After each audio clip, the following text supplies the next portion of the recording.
Nermala tiang karun wangka tao no konting gol we kan ordo TV family gwan dia bia jawla bia LinkedIn ka bianga nentin ta ma nyamandun ka nyadu ne mer yang do pala me bararan wala ka de 19 ka payem badak pan ron ba do dara wude jandara wude die ka wajen be nong lari tin kono kanin ka leng pan ka tiang ka kel ka jok ka gore ja go yene dia la kono la yena gurgwa me bia te ka LinkedIn ka bianga loko bia ka chia ka ne kon wi mon kelio dara nyaman goro go balar kon gwa me go ma le kan barar pan che poine cha je la go cha piela go so pala ka yene tin kon dong la yena gur gwa me kan barar ka yete ka ti goro go bala ne tin awi mon ka le ka tana na te ka kon te la da lon ka gan mar dia la kon la non ka yela ri kan ka social media ko kan ta ka la 24/7 ka ku ko ba non la ri kan gore ja go bi no do tv ba to da nyaka marketing kon la ka rodien min nyamen be beraran tame katin dia lan kon gore go bi ateke LinkedIn e plana na cha plana ne de kon chal ka ijam community ka kuit ka tin dia la kon rode doran ka South Sudan min cha plana kan cha jala go go me cha kutu wan go chi wur me chal ka wayet cha barara go che kuma me chal ka kuma ai go che nyoka me cha ka lu che nyoka me ya la je ka la go che chuanga bum kata ko wajen point bi ai go bangote ka cha jala go ba te ka tim ba ko kan tim ma wajen point ken bi ka je na go kan ba ne de kon chal ka nuor ba ko da kan kam ni ken la go kan ba ko sias ka ku ko ba jala ka go party kuore ke de wane jor me chal ka ran ju ku jube me lo go yen nuor ka ci ka yene ti pel Rayma plan me chari ala kane de kon chal ka jian ko la ben ka yenwer community ko ene duwar me charo da lat ka tana na lat ka ken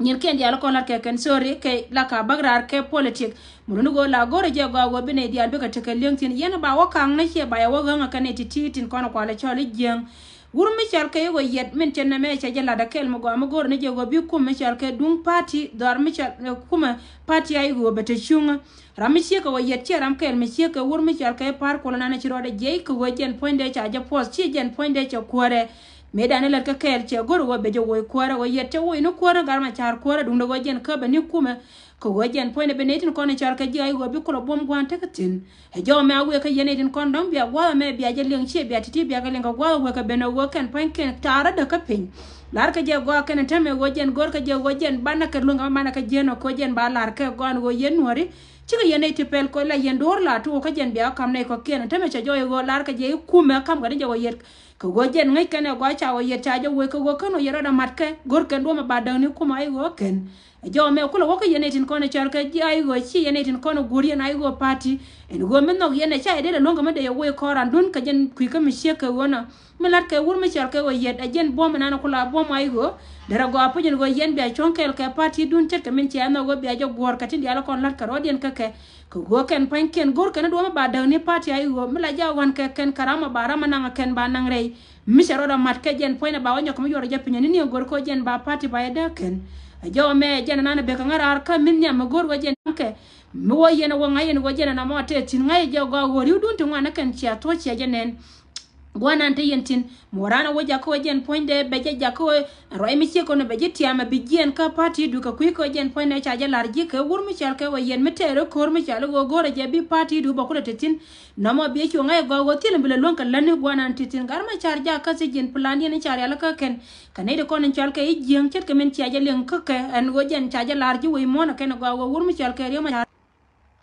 sorry yene dial to guita male la mo nga ka likes ala wajen cha to anta me wajen cha daga widan dor ala wajen plana na chari ala ka kane tindi ala konde tin la ngone like blue dan biya ja ka wajen point ba kula active yene dial ko ngo yene gwa mo mulu wajen plana chari ala ka kana mo wajen ba jale ka yene tin kono kwale chale jay go ko jen ba ya wada ka men la yene ka kui party ka dun wur mi chal ka wayet yene tin kono ngal yene gwan gon party ay go no yene ka jen ngal yene go gor ni freedom re we ka South Sudan edungan jinubin diar kan ga jinubin diar ko ni shunkel ka party ay go kan ka kel gwadi ne da ne tegatin ko ngai kan go melat ka gwada mo jen chejen gwade dung go point de gor ni ja ba party ay go ba ja kan blandi ne lat ka kan cha lar go cha gar ma char cha blo nya kan ne ko ni lip ko waje ne ba gar ma char ba loñ ci kan ngo ji ko cha mo watin ko ni ci ben ka war gang ni en waje lar ka je wo wur mi chal ka gar ma char cha blo ka cha bi nyone tin ko no kwale chor gor ka je ken a cheng bata ka run 30 years gwa na na tetin she bata ka 100 years wajin yene tin ko ni chal ka je gar ma char sia tin kono lat ka gar ma char sia ga bangai ka chine ko kena bangai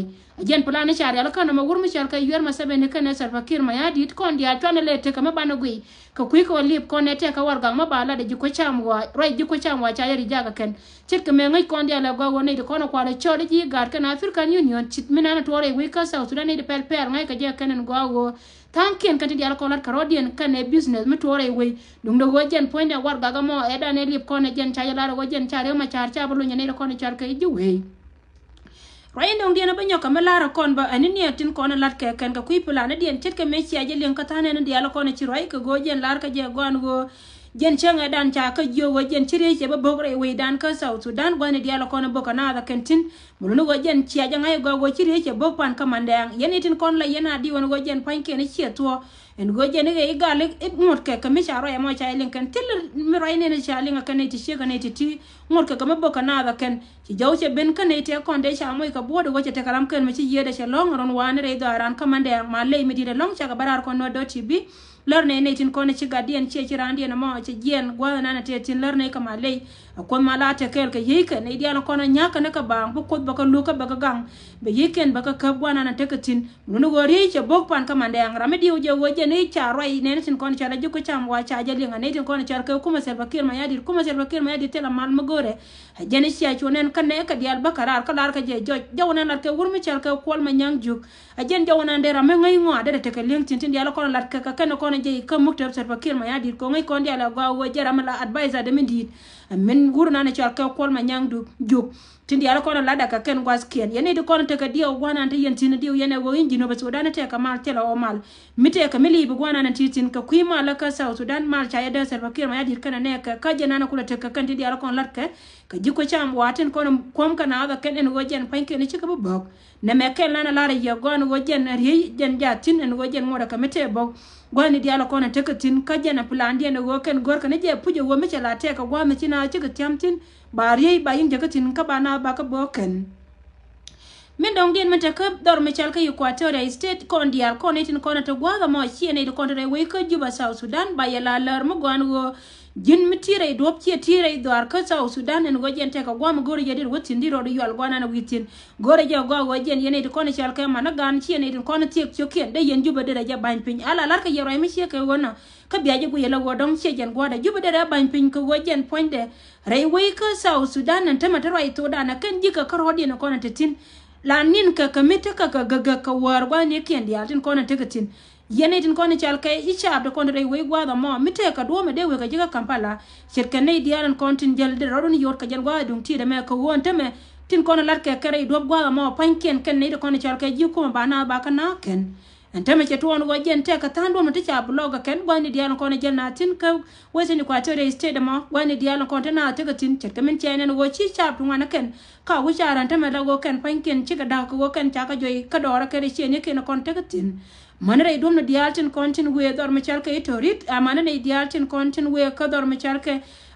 kama dor me chalke e boda anana kula dungnan ka South Sudan ba ke bu ante me kanetin kono kwale chole jiwe gore je go wo me jel yen yene ti kono la jal dere jal kun dere ka ngal yor kama lera ko woni de kono chalke ji Uganda gwa da ne cha ko ka cha jongo ken go ken cha ba pala ken amane go chi ga wotin kan kuma me chalke kuma Salva Kiir ma yadir ko ka support ka malat ke ken na me ken me de nyoka malara yendi ala go wo mitire we ka South Sudan mada mi gira mi di che mi gira mi tot woni di ala kontin ka te ga gwa ma gor wotin ngal wotin ko wo genere we te ka jom mi din ma gor podre de kan jom ma jen ma go pod bala jom be le de long woni di ala kono tene kon te ka tin te bro ka jaw ko tin di ala kon dong la lat ke bad ba yu jo wo yene kono la cha bre we te shela liangato gore ja go wo miti ko gwa ma di ro wotin ka ma lera wer ka South Sudan we ro re we ka Juba ko Juba bi jom da ba pod ka jen point be ne tin kon te de tin kono tin panke ra mag loje en go jene be na me be li ngwa me be na jen be watem jaw ko gwa bi Juba roi kel katin di ala konar karodien gwada mo en go ne tin kono te pinchen gwada mo tin lar ka je en go mi lar ka South Sudan chi mo go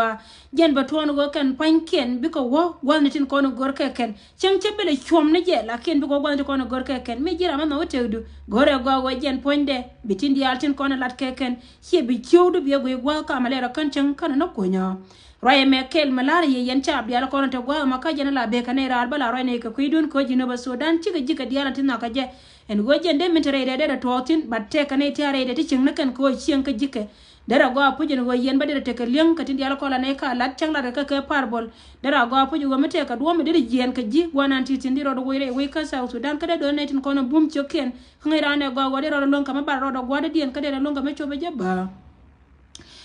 ya te ga ngai mugwa en go kore da ne cha ter ka bure bi ya liang ka koni dara o te kon en go yijen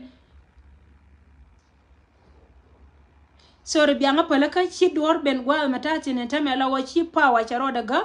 bianga palaka ala go baro daga ra tame yenetin konto gwa ma gora ga ka gwa dun tire balalo nyirar chi power charo daga gwa matati ko yema chi to palanga